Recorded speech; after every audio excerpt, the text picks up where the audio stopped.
Assalamualaikum warahmatullahi wabarakatuh. Semoga sobat semua selalu dalam lindungan Allah.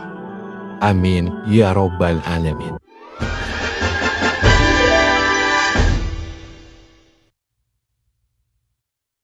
Abu Jahil tinggal dekat dengan rumah Abu Nawas.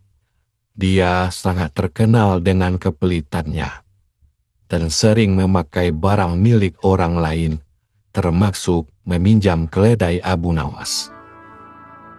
Karena keledainya sering dipinjam, Abu Nawas akhirnya berkata, "Hai Abu Jahil, ambillah keledai ini sebagai milikmu. Anggap saja sebagai hadiah dari saya." Mendengar itu, Abu Jahil tertawa. "Buat apa saya punya keledai? Saya cuma pakai kalau butuh saja. Jadi saya tidak perlu repot ngasih makannya," jawab Abu Jahil berdalih. Itulah sifat Abu Jahil yang sangat pelit. Dia bahkan tidak mau merawat keledai. Suatu hari, Abu Jahil sakit parah. Dia sudah mencari pengobatan di mana-mana, tapi penyakitnya tidak sembuh jua. Dia lalu meminta saran dari Abu Nawas. "Tolonglah saya, Abu Nawas. Apa yang harus saya lakukan agar bisa sembuh?" kata Abu Jahil menghibah.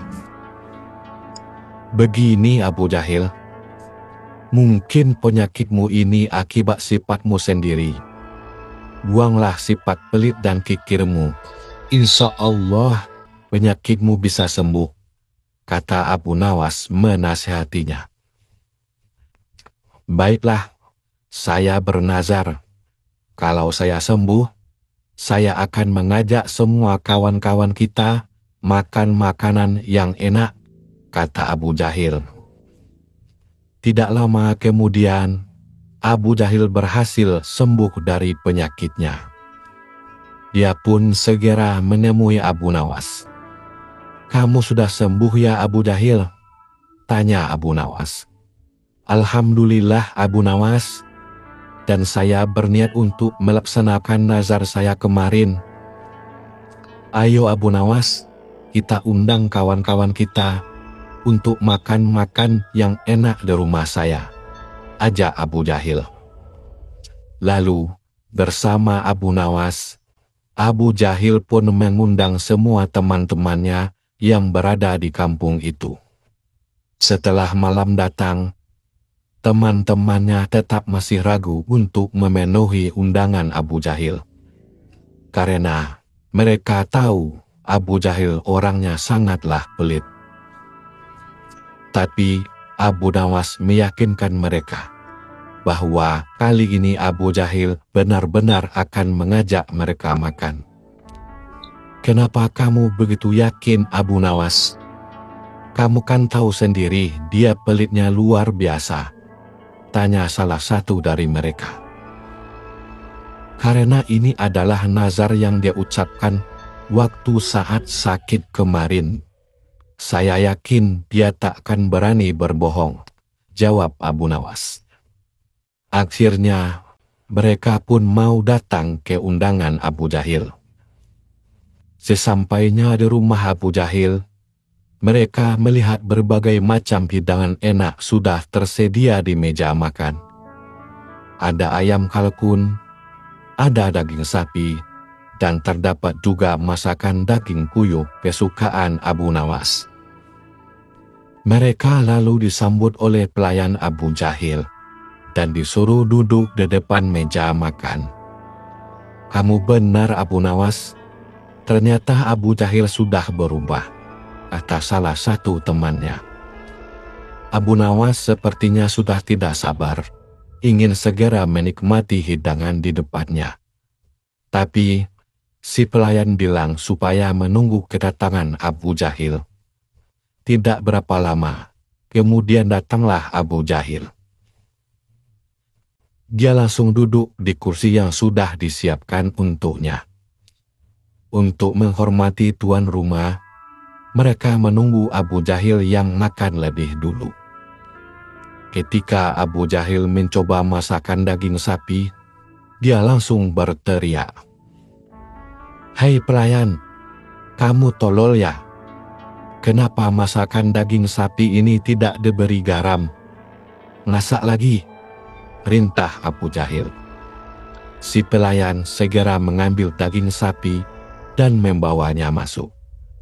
Kemudian Abu Jahil mencoba ayam kalkun. Dia pun kembali berteriak, "Hei pelayan, kenapa masakan daging kalkun ini terlalu banyak kecap? Rasanya jadi tidak sedap." "Masak lagi," perintah Abu Jahil. Si pelayan kembali mengambil masakan ayam kalkun dan membawanya masuk. Begitu seterusnya, satu persatu, hidangan hilang dari meja makan. Abu Nawas dan teman-temannya merasa kecewa karena ditipu oleh Abu Jahil. "Oh, jadi begini cara mainnya Abu Jahil," pikir Abu Nawas. Ketika di meja hanya tersisa satu hidangan, yaitu hidangan daging burung puyuh, dan itu adalah makanan favorit Abu Nawas. Ketika Abu Jahil mau mencobanya, Abu Nawas langsung mencegahnya. "Hei Abu Jahil, apa kamu tidak tahu? Daging puyuh kalau dimakan suka bergerak-gerak. Saya takut ada racunnya." Mendengar itu, Abu Jahil jadi ketakutan. "Masa sih Abu Nawas? Kamu jangan bercanda ya," kata Abu Jahil. "Silahkan coba sendiri. Kalau tidak yakin," jawab Abu Nawas. Abu Jahil jadi bimbang untuk mencoba masakan daging burung puyuh itu. Akhirnya, dia pun meminta Abu Nawas untuk mencicipinya. "Coba Abu Nawas, aku mau lihat apakah kata-katamu benar. Coba kau makan daging puyuh itu," pinta Abu Jahil. "Baik, aku akan menunjukkannya," sahut Abu Nawas. Abu Nawas kemudian mengajak teman-temannya untuk bersama menikmati hidangan daging burung puyuh itu. Tanpa sadar, hanya dalam sekejap saja, masakan daging puyuh di meja sudah habis tak tersisa. Sedangkan Abu Jahil hanya terbelalak melihat semua itu. "Hai Abu Nawas, kau bilang daging puyuhnya bergerak-gerak. Mana buktinya? Kamu menipuku ya?" kata Abu Jahil marah. "Hai Abu Jahil, coba kau lihat di mulutku. Bukankah dia bergerak-gerak saat aku makan?"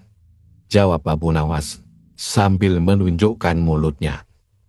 "Kalau itu sih semua makanan juga bergerak-gerak saat dimakan. Yang aku maksud tadi, kau bilang daging burung puyuh yang bisa bergerak sendiri?" tanya Abu Jahil heran. "Yang bilang bisa bergerak sendiri siapa Abu Jahil?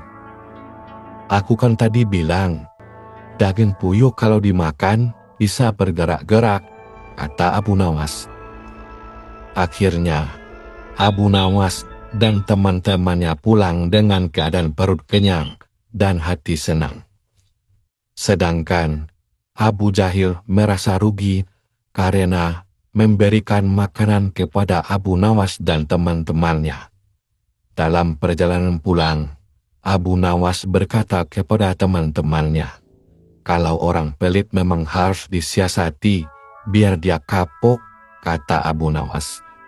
Mereka pun tertawa mendengar ucapan Abu Nawas. Sekian dulu pertemuan kita kali ini. Sampai jumpa lagi di kisah selanjutnya. Terima kasih yang sudah subscribe dan setia menonton channel ini. Wassalamualaikum warahmatullahi wabarakatuh.